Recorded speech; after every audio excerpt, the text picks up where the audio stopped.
Fire away.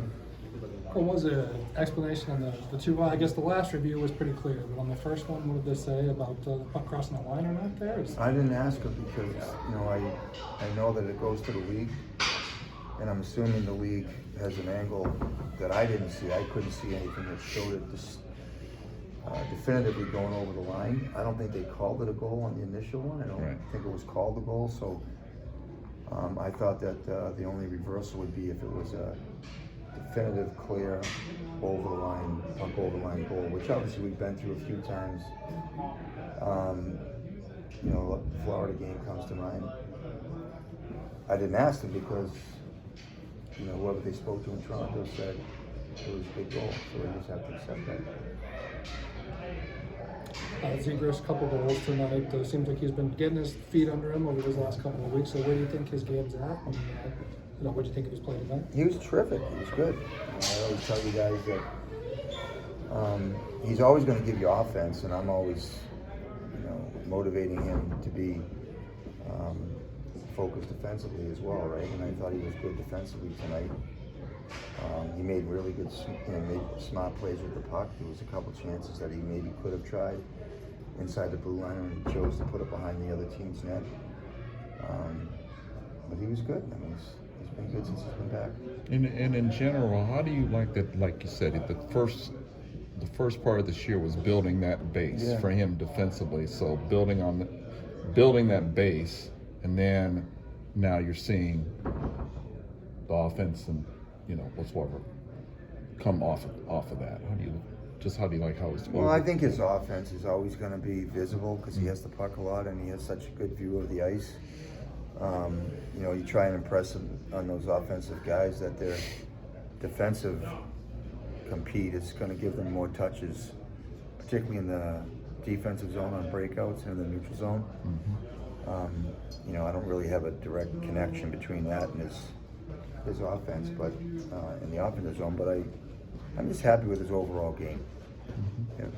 You guys got off to a quick start with the Zegras goal 20 seconds in, and felt like you really had the momentum early on, and then the penalty and the power play goal for Detroit kind of stopped a little bit of that for you guys. Well, we took 3 straight penalties.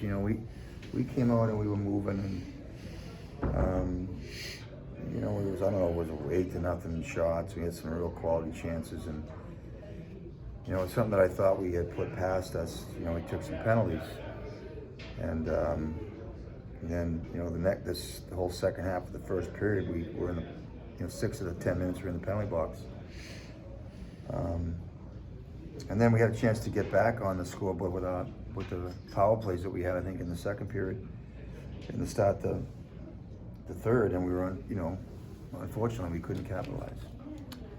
The Toronto penalty at the end, I imagine you weren't thrilled with. Does that kind of illustrate, what can go wrong even when you get the kill? Gudas gets stung by it. You guys give up the 5-on-5 goal after, even though technically you killed the penalty. You can't take the penalty. Just leave it at that. I mean, you just can't take that penalty late in the game. I mean, retaliation penalty. It's lucky it wasn't 4 minutes, to be honest with you.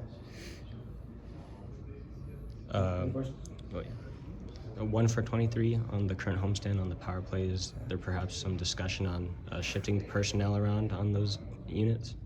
Well, the problem was we've had a lot of guys out, and when you got Leo out, you got Troy out, you got Stromey out. I might be missing somebody. You have guys out that are key power play guys. Newell's got to try and kind of put a B group together. Nothing against the guys that are filling those spots, but when you don't have your kind of power play drivers there, you got to kind of get, for me anyways, I didn't really talk to him about it. I think Newell's done a really good job with the power plays. You've got to try and get, high shot volume, maybe get some rebound shot tip goals. And tonight, I think we had some good looks and we just weren't able to score when we did have a full arsenal. So power plays go in streaks, right? And we went on a streak for a while and now kind of dry a little bit, and then the same as penalty killing. So yeah, that would have been, the 5-on-3, you kind of, there's an old saying in hockey, when you get a 5-on-3 for over a minute and a half, you don't score, it's not a good omen. When you get a 5-minute power play and you don't score, it's not a good omen. But it's a 60-minute game and we had chances, and I really felt comfortable after we killed the penalty with whatever it was, a couple of, 2.5 minutes to go, and like a harmless breakout turned into a goal like 6 seconds later. So it was tough ones. Some big saves tonight from Lukas Dostal. Yeah. Had a good performance against Toronto, obviously. What have you kind of made of his performances over the last couple of games? He's terrific. Like, he knew, like, I didn't think he was sharp early. Like, he didn't have any action for 10 minutes, right? I don't think he had a shot on net, so it's tough for the goalie. And I think he looked awkward to me in the second half of the period. And then they scored the wraparound, and he's such a good kid. He just came by the bench and he said, it's on me. He had no chance in the first one. And then he was really good. Like, that comfort chance that they had in the third period off the turnover was a big time save, right? Like, he's a gamer. And then he was big in the 5-on-4. He was terrific.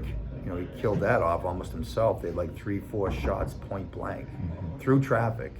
So, I thought he kept it 2-2 and when he needed to. And that's, David Rook constantly says it's not so much the goal, it's the timing of the goal, the timing of the save. And he made those saves that kept it 2-2. So, we're lucky to have him.